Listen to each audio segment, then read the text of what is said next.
हमारे सभी YouTube family को बहुत बहुत जय जय श्री सीताराम।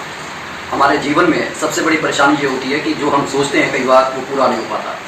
जीवन में एक इच्छा हमारी समाप्त होती है और दूसरी इच्छा एकदम से प्रकट हो जाती है, लेकिन वो हर इच्छा हमारे जीवन में महत्वपूर्ण नहीं होती। सबसे ज़्यादा महत्वपूर्ण इच्छा वो होती है जिसके बिना हम जीवन में अपने अस्तित्व की कल्पना नहीं कर सकते, और उसी इच्छा को जो बहुत समय से हमारे दिलो दिमाग में चल रही है और हम उसे पूरा करना चाहते हैं, लेकिन कहीं ना कोई बैरियर अटक जाते हैं और हम उस इच्छा को फलीभूत होता हुआ देख नहीं पाते।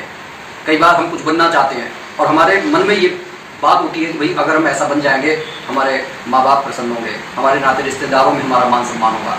बहुत सारी ऐसी बातें होती हैं, लेकिन कई बार नज़र दोष के कारण, कई बार दूसरों के कुछ किए धरे के कारण ऐसा होता है कि एक अच्छा भला जो घर परिवार होता है, बच्चे की बुद्धि होती है, पढ़ने में अच्छा होता है, मतलब घर में किसी चीज़ की कमी नहीं होती है, माँ बाप भी अच्छा कमा रहे होते हैं, लेकिन फिर भी ऐसा लगता है कि पूरा परिवार डिप्रेशन में चला जाता है। पूरे परिवार को ऐसा महसूस होने लगता है कि अब इसके आगे कोई रास्ता नहीं है, ज़िंदगी नहीं है।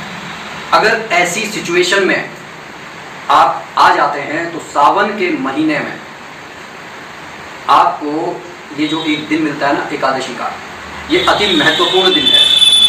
इसमें आपको भगवान शिव की कृपा मिलती है, भगवान श्री हरि की कृपा मिलती है, रुद्रावतार महाबली हनुमान जी की कृपा मिलती है। लेकिन बार बार एक बात मैं जरूर कहूँगा कि जीवन में आप अगर कोई उपाय कर रहे हैं, जैसे कि आज अब आपको YouTube पर ये अगर आपका सौभाग्य हुआ तो ये वीडियो मिली होगी। अब इस वीडियो को मिलने के बाद में अगर आप पहले से कोई उपाय कर रहे हैं, उसकी कोई समयावधि है, तो उस उपाय को छोड़ना नहीं है।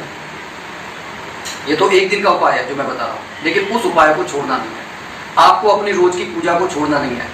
पूजा के साथ आपको कोई कंप्रोमाइज़ नहीं करना है। जीवन में हम तमाम अगर कंप्रोमाइज़ करना पड़ता है, हम अपने नहाने धोने से, खाने पीने से कंप्रोमाइज़ कर लेंगे, पूजा पाठ से कंप्रोमाइज़ कर लेंगे, लेकिन बेकार के 1000 काम करने के लिए, बेकार के लोगों में उठने बैठने के लिए हम हमेशा तैयार रहेंगे।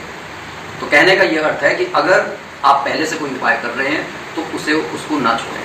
अब आपको करना क्या है, 21 तारीख का ये ऐसा शुभ संयोग बन रहा है कि आपको महाबली हनुमान जी के निमित्त पूजा करनी है। लेकिन महाबली हनुमान जी हमेशा प्रभु श्री राम के नाम से प्रसन्न होते हैं, और सबसे बड़ी बात, जो भोलेनाथ हैं वो भी प्रभु श्री राम के नाम से प्रसन्न होते हैं, और भगवान श्री राम उन्हीं श्री हरि के अवतार हैं। आपको करना यह है कि अपने घर के मंदिर में साफ स्वच्छ होकर बैठ जाइए, दीपक प्रज्वलित कर लीजिए, प्रसाद रख लीजिए, तांबे का लोटा रख लीजिए, एक सफ़ेद कागज लेकर बैठें, एक लाल पेन लेकर बैठें। सबसे पहले आपको प्रभु श्री राम की स्तुति पढ़नी है, 108 बार आपको उनका नाम बोलना है। उसके बाद आपको एक हनुमान चालीसा, हनुमान अष्टक और बजरंग बाण का पाठ करना है। उसके बाद में 11 बार ओम राम रामाय नमः का संपुट लगा देना है। अब जब संपुट लग गया तो उसके अंदर पूरी पावर आ गई है। भगवान से प्रार्थना करते हुए आपको ये कहना है कि मेरे जीवन में जो भी समस्याएं हैं, अब आप ही के हाथों में मेरी ज़िंदगी है, उसका निराकरण कीजिए। वाइट उस कागज़ पर अब आपको लिखना है जो आप मांगना चाहते हैं आपको मिल चुका है, और मेरे घर परिवार पर महाबली हनुमान जी की, प्रभु श्री राम की बहुत कृपा है।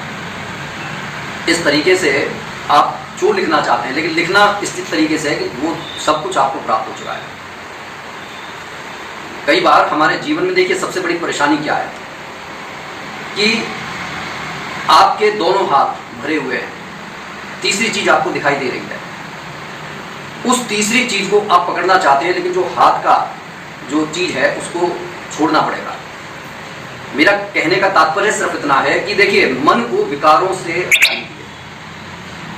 जब विकार नहीं होंगे तो आप उस शक्ति को पकड़ सकते हैं, लेकिन अगर विकारों को आपने पकड़ रखा है और उन्हें आप छोड़ने के लिए भी तैयार नहीं है, तो वो शक्ति आपके सामने है, वो काम करती है, लेकिन आप उसका जो है फ़ायदा नहीं उठा पाएंगे। तो कहने का ये अर्थ है, इस तरीके से आप कागज़ पर लिख लीजिए कि आपको वो चीज़ें प्राप्त हो चुकी हैं।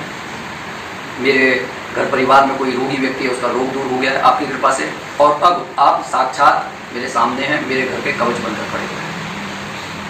पूरे दिन आप इस पर्चे को फोल्ड करके महाबली हनुमान जी के चरणों में रख दें। रात्रि में सोते समय उस पर्चे को आपको अपने सिरहाने तकिए के नीचे रख लेना है। महाबली हनुमान जी से प्रार्थना करनी है। पुनः एक बार जो पर्चे में लिखा है उस बात को दोहरा दें। जरूरी नहीं है कि एज इट इज शब्दों में, लेकिन अगर आप भूल रहे हैं तो पर्चे को खोलकर पढ़कर उसे रख दें, सो जाए। इसके बाद में आप जो भी कार्य करते हैं वो करते रहें, यूनिवर्स अपना काम करेगा। कैसे करेगा?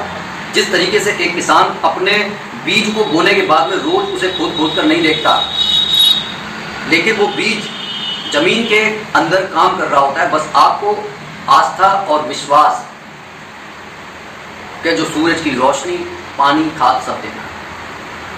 बस देकर अब आप भूल जाइए, आपके काम बनकर रहेंगे। इसी के साथ मैं अपनी वाणी को विराम दे रहा हूँ, और सभी अपने भाई बंधुओं से जो हमारे चैनल पर नए हैं, कृपया चैनल को सब्सक्राइब कर लें। कमेंट बॉक्स में छोटा सा इष्ट देव का नाम जरूर लिखें, क्योंकि ये छोटा सा बीज जो होता है ना, प्रभु का नाम, यही वट वृक्ष का रूप धारण कर लेता है। आप हृदय से जब लिखेंगे तो वो जो वाइब्रेशंस है वो भी यूनिवर्स में जाएंगे, और जो यूनिवर्स को हम देते हैं वो हमारे को 100 गुना होकर मिलता है। इसीलिए कहते हैं कि हमेशा सोचो, अच्छा सोचो। हमारे बड़े बुजुर्ग हमेशा कहते हैं कभी गलत नहीं सोचना चाहिए, क्योंकि जो कुछ हम सोच रहे हैं, जो कुछ हम कह रहे हैं, वो सारी वाइब्स यूनिवर्स में जा रही हैं, और वो पलटकर हमारे को उसी तरीके का फल भी देती हैं। और इस वीडियो को जितना हो सके ज़्यादा लोगों के साथ शेयर कीजिए, क्योंकि कई बार लोगों को, देखिए, परेशानियां हैं, लोग उन्हें दूर करना चाहते हैं, और वो परेशानियां दूर भी होती हैं आस्था और विश्वास से। तो इसका भी आपको बड़ा पुण्य लाभ मिलेगा। इसी के साथ मैं अपनी वाणी को विराम देकर बोल रहा हूँ, जय जय श्री सीताराम।